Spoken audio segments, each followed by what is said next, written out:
हाय, कैसे हैं आप सभी। आई होप आप बहुत अच्छे होंगे। तो चलिए क्वेश्चन नंबर हम आगे बढ़ाते हैं। और आपको पता है अच्छे तरीके से कि हम बात कर रहे हैं नेट के क्वेश्चंस पे, ठीक है ना। तो अभी तक जो है हम 55 क्वेश्चंस पे बात कर चुके हैं, यानी 11 वीडियो जो है आपको प्ले लिस्ट में देखने को मिलेगा अगर आपने देखा होगा तो, है ना। अभी हम बात करेंगे क्वेश्चन नंबर 56 पर, है ना। क्वेश्चन नंबर 56 पे बात करेंगे। और आप भी देखिएगा क्वेश्चन क्वेश्चन नंबर 56, और अपना भी रिस्पॉन्स देने की कोशिश कीजिएगा। क्वेश्चन नंबर 56 है, वो कहता है बड़ा इजी क्वेश्चन है। 56 कहता है कि who is known as father of management process. जो ये मैनेजमेंट प्रोसेस है उसके फादर कौन है, किसे उसके उस पिता के तौर पे किसे जाना जाता है। आपको अच्छे से मालूम है ये हेनरी फ्योल है। हेनरी फ्योल को फादर ऑफ मैनेजमेंट के नाम से जाना जाता है। क्यों? क्योंकि आपने जाना आपको आपको मालूम है कि हेनरी फ्योल्स ने मैनेजमेंट पे बहुत सारे काम किए हैं। अगर आपने पढ़ा होगा इनका 16 प्रिंसिपल ऑफ मैनेजमेंट आपने पढ़ा होगा तो आपको समझ में आया होगा। 16 प्रिंसिपल ऑफ मैनेजमेंट आपने पढ़ा होगा। इन्होंने दिया है मैनेजमेंट 16 प्रिंसिपल ऑफ मैनेजमेंट 1916 में, 1916 में दिया था। और इसके बाद भी उन्होंने मैनेजमेंट में बहुत सारे काम किए। इसलिए हेनरी फ्योल को फादर ऑफ मैनेजमेंट प्रोसेस के नाम से जाना जाता है, ठीक है ना। तो आइए थोड़ा सा इसको और अच्छे से समझ लेते हैं ताकि आपको दो चार चीजें अच्छे मालूम चल जाए। हेनरी फ्योल, फ्योल कहें फायोल कहें जो भी आप कह लें, हेनरी फ्योल 1841 टू 1925, यानी कि डेट ऑफ बर्थ याद नहीं करना है, मैं ऐसे लिख दिया हूँ।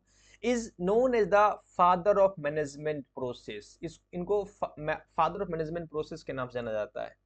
For his contribution to modern management theory. क्यों? क्योंकि इन्होंने मॉडर्न मैनेजमेंट थ्योरी पर बहुत सारी कंट्रीब्यूशन किए हैं, बहुत सारे योगदान दिए हैं मॉडर्न मैनेजमेंट थ्योरी पर। पार्टिकुलरली खास तौर से through his development of the 5 की मैनेजमेंट फंक्शन। जो 5 की मैनेजमेंट फंक्शन है उसको डेवलप जो इन्होंने किया, जैसे कि planning, organising, commanding, coordinating and controlling. ये जो 5 की मैनेजमेंट फंक्शंस है जिसको आपने पहले पढ़ा है। अगर आपने हेनरी फ्योल को पढ़ा होगा तो आपको ये पता होगा कि हेनरी फ्योल ने 5 की मैनेजमेंट फंक्शंस के बारे में कहा था। उसमें उन्होंने प्लानिंग पहला, ऑर्गेनाइजिंग दूसरा, कमांडिंग तीसरा, कोऑर्डिनेटिंग चौथा, कंट्रोलिंग पांचवा, इस पर जिक्र किया था। तो खास तौर से ये पार्टिकुलरली थ्रू डेवलपमेंट द 5 की मैनेजमेंट फंक्शंस, ये जो डेवलपमेंट किए हैं 5 की मैनेजमेंट फंक्शंस को, खास तौर से उनके कंट्रीब्यूशन के लिए उनको फादर ऑफ मैनेजमेंट प्रोसेस के नाम से जाना जाता है। और एज वेल एज साथ ही साथ उन्होंने 14 प्रिंसिपल ऑफ मैनेजमेंट 1916 में दिया था, 1916 में 14 प्रिंसिपल ऑफ मैनेजमेंट जो दिया था ये भी आपने पढ़ा होगा। इसलिए इनको इनके ये योगदान के वजह से 16 प्रिंसिपल ऑफ मैनेजमेंट 1916 में दिया ये, और 5 की मैनेजमेंट प्रोसेस जो इसमें जिसमें उन्होंने प्लानिंग, ऑर्गेनाइजिंग, कमांडिंग और कोऑर्डिनेटिंग एंड कंट्रोलिंग के बारे में बात किया। इनके इस योगदान के वजह से इनको फादर ऑफ मैनेजमेंट प्रोसेस के नाम से जाना जाता है, ठीक है ना। और एल्टन मायो के बारे में आपने पढ़ा है। एल्टन मायो, इससे पहले भी हम एल्टन मायो के बारे में जिक्र कर चुके हैं। आपने मैनेजमेंट एरा अगर आपने पढ़ा होगा, क्वेश्चंस देखा होगा तो वहां आपको एल्टन मायो के बारे में समझ में आया होगा। इन्होंने सोशल रिलेशन मूवमेंट पे काम किया था, काफी कुछ सोशल रिलेशन मूवमेंट पे। अब्राहम एस मैस्लो, मैस्लो के बारे में आप जानते हैं ना, मैस्लो के बारे में आपको पता है अच्छे तरीके की। मैस्लो जो है वो हायरार्किकल नीड्स पे उनकी थ्योरी है, मोटिवेशन पे थ्योरी है, मोटिवेशन पे, ह्यूमन मोटिवेशन पे थ्योरी है उनकी, जिसमें वो हायरार्किकल नीड्स के बारे में बात करते हैं। पिछले क्वेश्चंस में मैंने इस पे हम बात कर चुके हैं। और एडगर हेनरी स्किन जो है, एडगर हेनरी स्किन जो है वो ऑर्गेनाइजेशनल कल्चर एंड लीडरशिप पे बात की है। इसके बारे में डिटेल्स में मैं नहीं जाऊंगा, मैं एक छोटा सा पॉइंट आपके सामने रख देता हूँ। ऑर्गेनाइजेशनल कल्चर एंड लीडरशिप पे इन्होंने बात किया। तो ये थोड़ा सा ओवरव्यू था क्वेश्चंस का, इससे आपको बात समझ में आ गया होगा अच्छे से, ठीक है ना। इसलिए इसका आंसर हो जाएगा हेनरी फ्योल। मास्लो तो नहीं होगा क्योंकि मास्लो को आप जानते हैं कि इन्होंने नीड की थ्योरी दिया है, मैनेजमेंट पे इनका कोई रिलेशन नहीं है। और इन्होंने कल्चर पे बात किया है, इन्होंने एल्टन मायो जो है वो सोशल रिलेटिव मूवमेंट पे बात किया है। इसलिए आंसर हो जाएगा आपका Henri Fayol. 57 number question. 57 number question कहता है which of the following statement is correct about the null hypothesis. आप जानते हैं नल हाइपोथेसिस को, आप नल हाइपोथेसिस को अच्छे से जानते हैं। इसमें से कौन सा स्टेटमेंट जो है वो करेक्ट है नल हाइपोथेसिस के बारे में? आइए देखते हैं statement number first. Statement number first कहता है कि the null hypothesis relates to a statical method. बिल्कुल, ये एक स्टैटिकल मेथड है। नल हाइपोथेसिस रिलेट करता है, ये एक स्टैटिकल मेथड है ऑफ इंटरप्रेटिंग कंक्लूजन। इससे हम कंक्लूजन को इंटरप्रेट करते हैं, कंक्लूजन निकालते हैं, है ना। जैसे कि हम नल हाइपोथेसिस जो है वो एक स्टेटमेंट के तौर पे हम रखते हैं, एक कल्पना के तौर पे हम रखते हैं, और उस कल्पना रख करके हम या तो नल हाइपोथेसिस को रिजेक्ट करते हैं या उसको सेलेक्ट करते हैं। यानी कि क्या मतलब, हम जो है उससे इससे जो है कंक्लूजन को इंटरप्रेट करते हैं, कंक्लूजन निकालने की कोशिश करते हैं। ठीक है ना, बिल्कुल सही है। About sample characteristic that are infer from the variable relationships observed in sample। यहां प्रॉब्लम है। यहां तक स्टेटमेंट ठीक है कि नल हाइपोथेसिस रिलेट करता है स्टैटिस्टिकल मेथड, ये एक स्टैटिस्टिकल मेथड है बिल्कुल, ऑफ इंटरप्रेटिंग कंक्लूजन, यानी कंक्लूजन के निकालने का, कंक्लूजन के इंटरप्रेट करने का एक स्टैटिस्टिकल मेथड है नल हाइपोथेसिस। ठीक है, बिल्कुल सही बात है। अबाउट किसके बारे में? Sample characteristic. क्या सैंपल के कैरेक्टरिस्टिक को निकालने में, सैंपल कैरेक्टरिस्टिक निकालने में, that infer from the variable relationship observed in sample, यानी कि जो सैंपल से जो ऑब्जर्व किया जाता है वेरिएबल्स रिलेशनशिप को, तो सैंपल से सैंपल के कैरेक्टरिस्टिक को निकालने के लिए हम इसका इस्तेमाल करते हैं। बात समझिएगा। दरअसल सैंपल के कैरेक्टरिस्टिक जानने की हम कोशिश नहीं करते हैं नल हाइपोथेसिस में।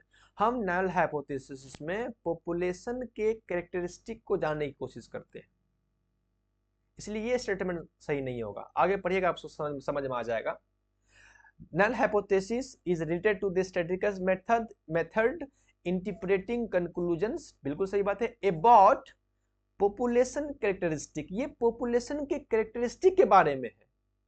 जैसे कि मान लिया जाए कि आप कोई पॉपुलेशन लेते हैं, कोई पॉपुलेशन है, कोई बहुत बड़ा पॉपुलेशन है, और उस पॉपुलेशन कैरेक्टरिस्टिक, आगे पढ़िएगा, डेट आर इन्फर, जो निकाला जाता है, from the variable relationship observe in sample. बिल्कुल सही बात है ये स्टेटमेंट।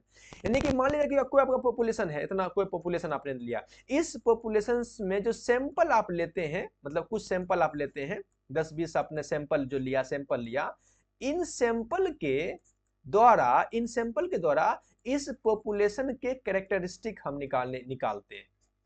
बात समझेंगे, समझे? इसलिए यहाँ क्वेश्चन सही होगा कि अबाउट पॉपुलेशन कैरेक्टरिस्टिक, यानी पॉपुलेशन के कैरेक्टरिस्टिक को हम जानने की कोशिश करते हैं, दैट इन्फर, जो निकाला जाता है, from the variable relationship observe in sample, जो सैंपल को हम लेते हैं, जो सैंपल को ऑब्जर्व करते हैं, उस सैंपल के जो वेरिएबल होते हैं, उस वेरिएबल के बीच रिलेशनशिप हम देख करके हम उस पूरे पॉपुलेशन के कैरेक्टरिस्टिक को निकालने की कोशिश करते हैं, समझने की कोशिश करते हैं, उसे ही कहते हैं नल हाइपोथेसिस।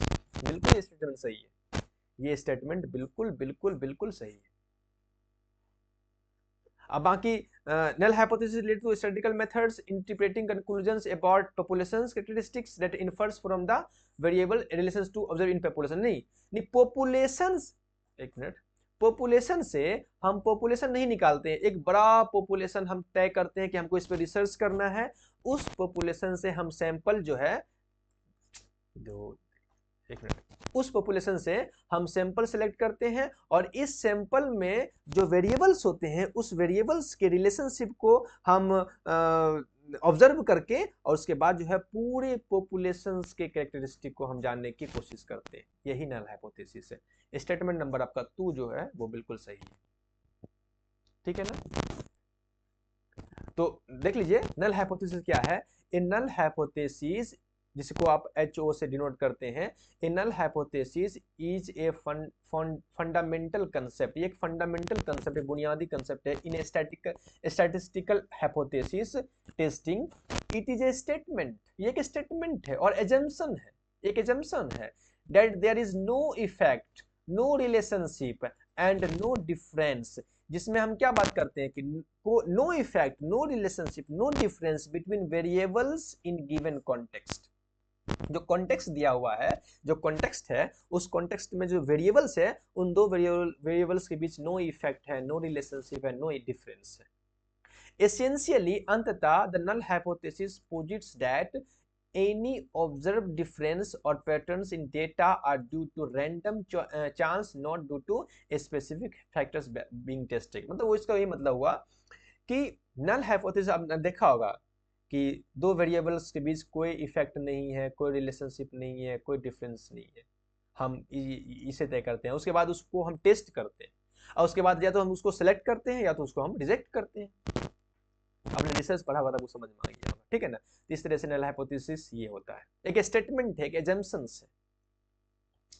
आइए क्वेश्चन नंबर है 50, तो इसका question number answer number 2 number, ठीक है ना। यानी कि हम पॉपुलेशन के कैरेक्टरिस्टिक को जानने की कोशिश करते हैं, किसके माध्यम से, जो हमने सैंपल लिया है उस सैंपल को ऑब्जर्व करते हैं और उस सैंपल के बीच जो वेरिएबल है, उस वेरिएबल के बीच जो है रिलेशनशिप हम निकालते हैं और उस रिलेशनशिप के माध्यम से पॉपुलेशन के कैरेक्टरिस्टिक को हम जानने की कोशिश करते हैं, ठीक है ना।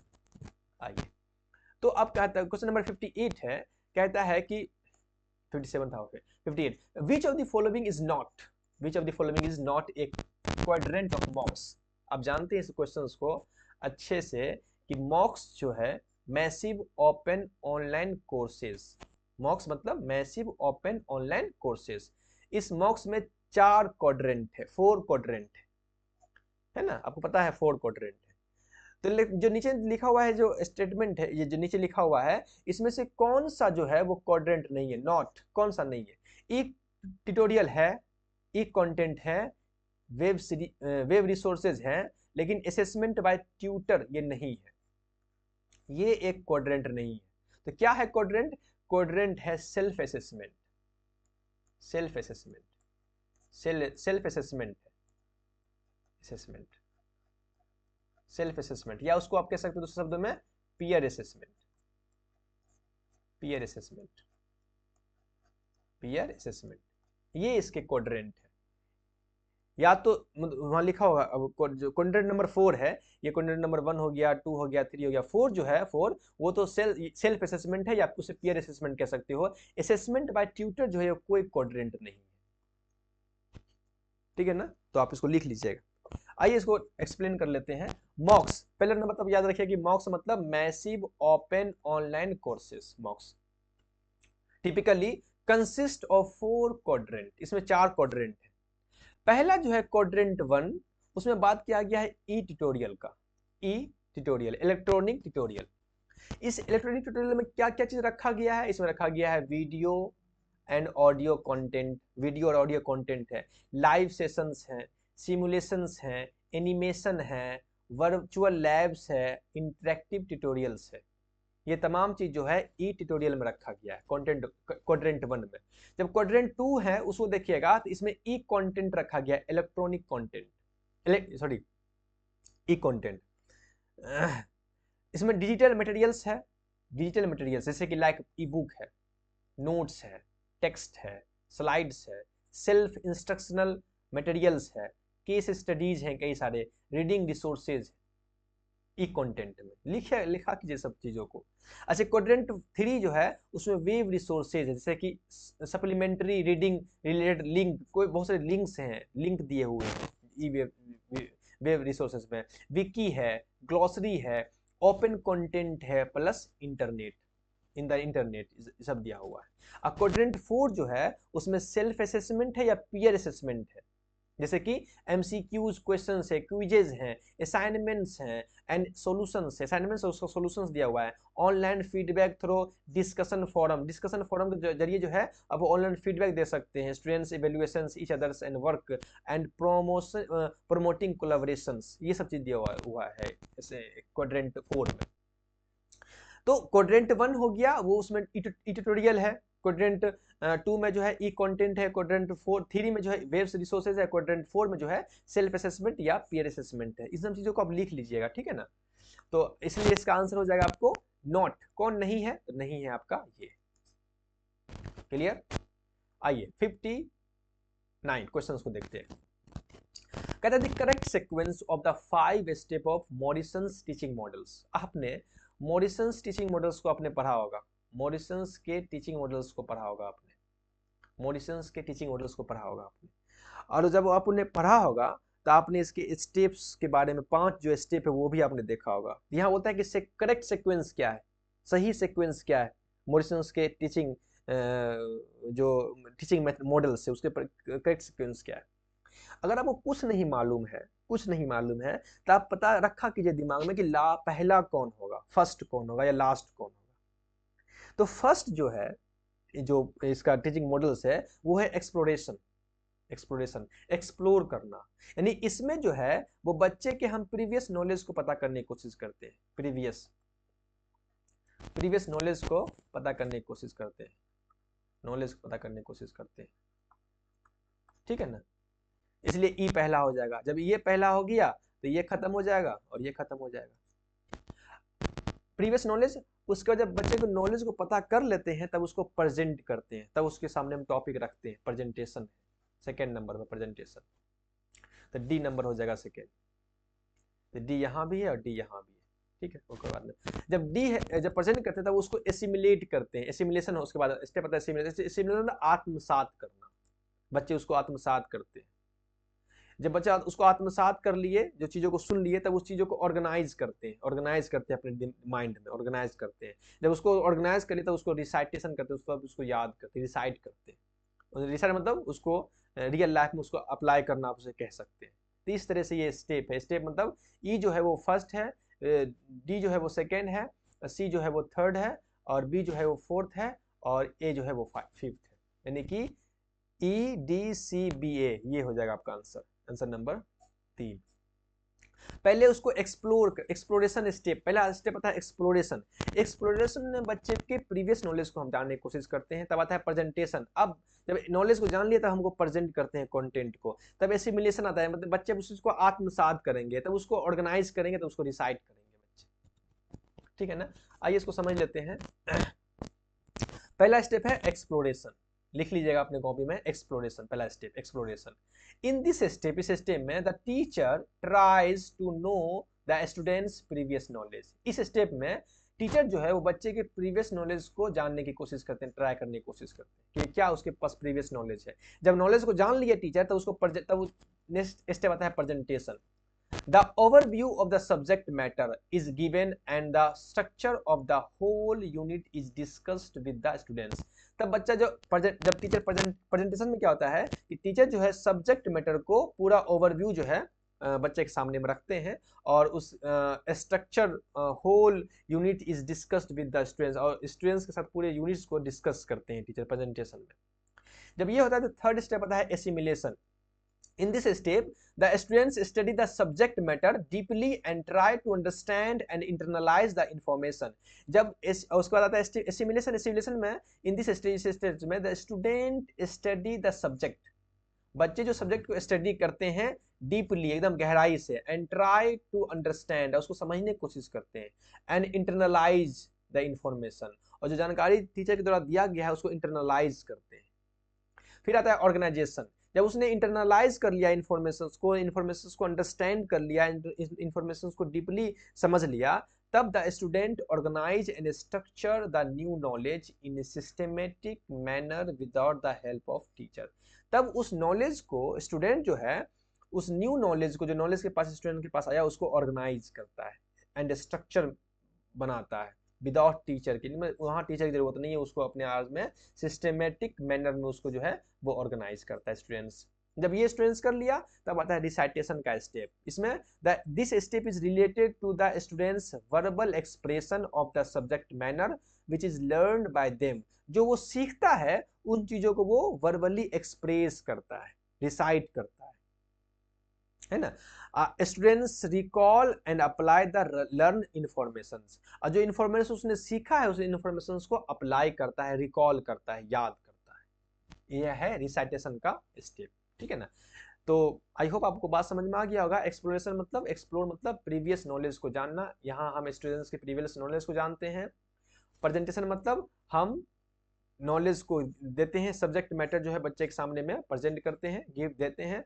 एसिमिलेशन मतलब बच्चे जो है सब्जेक्ट मैटर को, जो सब्जेक्ट दिया गया है उसको अंडरस्टैंड करता है और उसको इंटरनलाइज करता है।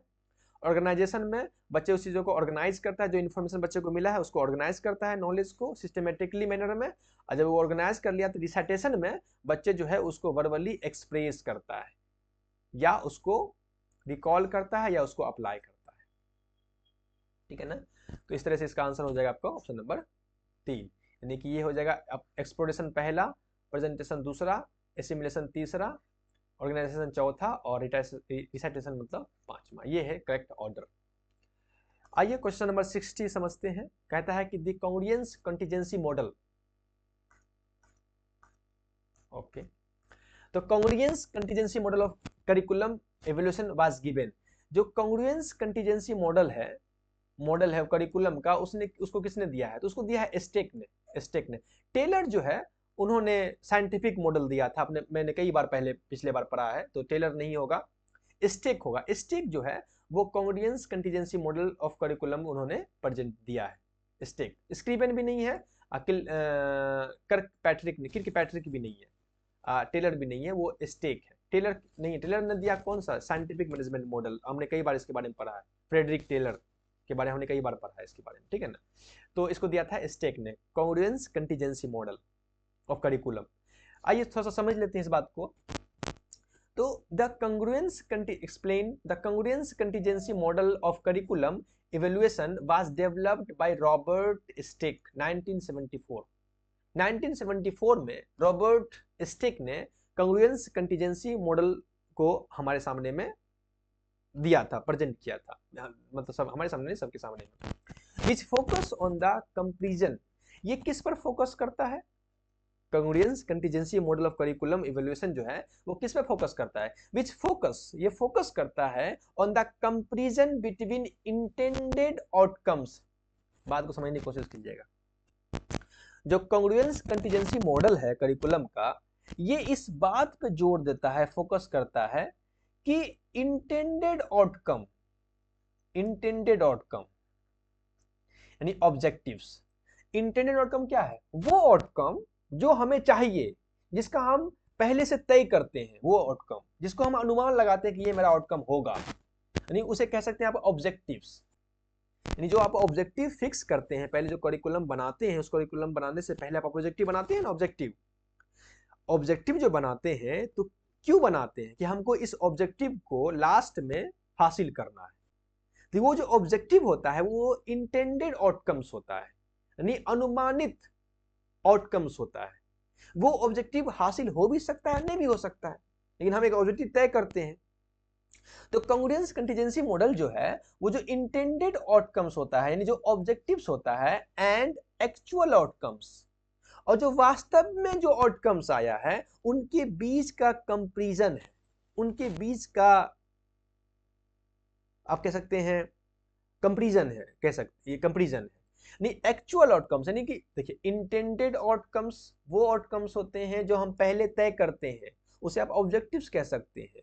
और जब करिकुलम अप्लाई हो जाता है, जब लागू हो जाता है, तो जो आउटकम्स हमें आता है उसे कहते हैं एक्चुअल आउटकम्स। जो इंटेंडेड आउटकम्स है और जो एक्चुअल आउटकम्स है, उन दोनों के बीच जो है कंपैरिजन पे ये फोकस करता है congruence contingency model of curriculum evaluation, ठीक है ना। His approach emphasized both the congruence, alignment of objectives with outcomes and contingency context in which the curriculum is implemented। समझिएगा, his approach, उनकी जो अप्रोच है, जो नजरिया है, जो सोच है, जो तरीका है, emphasize जोर देता है, both the congruence, ये congruence मतलब होता है दोनों चीजें, जो इंटेंडेड आउटकम्स है और जो एक्चुअल आउटकम्स है, उसे कहते हैं कॉन्ग्रुएंसी। उन दोनों के अलाइनमेंट, उन दोनों ऑब्जेक्टिव के अलाइनमेंट पे वो फोकस करता है, एम्फेसाइज जोर देता है। which outcomes and contingency context in which the curriculum is implemented, जिस ऑब्जेक्टिव के बीच करिकुलम को इंप्लीमेंट किया जाता है, वो दोनों ऑब्जेक्टिव, दो ऑब्जेक्टिव समझिएगा, एक ऑब्जेक्टिव जो इंटेंडेड आउटकम्स है यानी कि पहले वाला ऑब्जेक्टिव, और दूसरा ऑब्जेक्टिव जो हमें बाद में आया उसे कहते हैं एक्चुअल आउटकम्स। इन दोनों के बीच जो है वो कंपैरिजन जो है वो उस पे ध्यान देता है, कांग्रुएंस कंटीजेंसी मॉडल ऑफ करिकुलम, ठीक है ना। तो ये है, आई होप आप बात को समझ गए होंगे। टेलर मॉडल जब जानते हैं 1949 में उन्होंने दिया था, Tyler state that the development of objective is the first step in curriculum planning. Tyler के बारे में आपने पहले कई बार सुना है आपने, टेलर जो है वो कहते हैं, स्टेट दैट कहते हैं डेवलपमेंट ऑफ ऑब्जेक्टिव्स, जो ऑब्जेक्टिव का जो डेवलपमेंट है is the first step curriculum in curriculum planning. Curriculum planning में ऑब्जेक्टिव जो है वो फर्स्ट स्टेप में होना चाहिए, यानी ऑब्जेक्टिव का डेवलपमेंट जो है वो सबसे पहले हमको करना चाहिए, इसीलिए so it is called the objective oriented evaluation. इसलिए इनके जो करिकुलम जगह जो मॉडल है उसको कहा गया है ऑब्जेक्टिव ओरिएंटेड इवेल्युएशन, क्योंकि ये पहले ऑब्जेक्टिव पर फोकस करते हैं। 4 स्टेप ऑफ ऑब्जेक्टिव पहले भी हमने पढ़ा था। अच्छा, उसके बाद स्क्रीवेन जो है 1967 में, Michael Scriven's evaluation model focus on predetermined goals and objectives, formative and summative evaluation. जो स्क्रीवेन का जो इवेल्युएशन मॉडल है वो फोकस करता है फॉर्मेटिव एंड समेटिव इवेल्युएशन पर। और किर्कपैट्रिक का जो 1959 में उन्होंने जो मॉडल दिया था करिकुलम का, उसमें उन्होंने बात किया था 4 लेवल ऑफ इवेल्युएशन मॉडल। उसमें 4 लेवल ऑफ इवेल्युएशन मॉडल पर उन्होंने बात किया था, जिसमें उन्होंने reaction, learning, behaviour and result पे बात किया था। किर्कपैट्रिक का जो करिकुलम मॉडल है, 4 लेवल ऑफ इवेल्युएशन मॉडल जो है उनका है, उसमें उन्होंने reaction, learning, behaviour and result पे बात किया था। तो इस तरह से ये थोड़ा सा आपके सामने ओवरव्यू है। तो आपका आंसर हो जाएगा स्टेक मॉडल, है ना। स्टेक मॉडल जो है वो किस पे बात करता है, जो इंटेंडेड आउटकम है, इंटेंडेड आउटकम, इंटेंडेड आउटकम मतलब वो आउटकम जिसे हमें जो अनुमानित आउटकम है, जिसको आप कह सकते हैं ऑब्जेक्टिव, जो आप पहले तय करते हैं ऑब्जेक्टिव, इंटेंडेड आउटकम और एक्चुअल आउटकम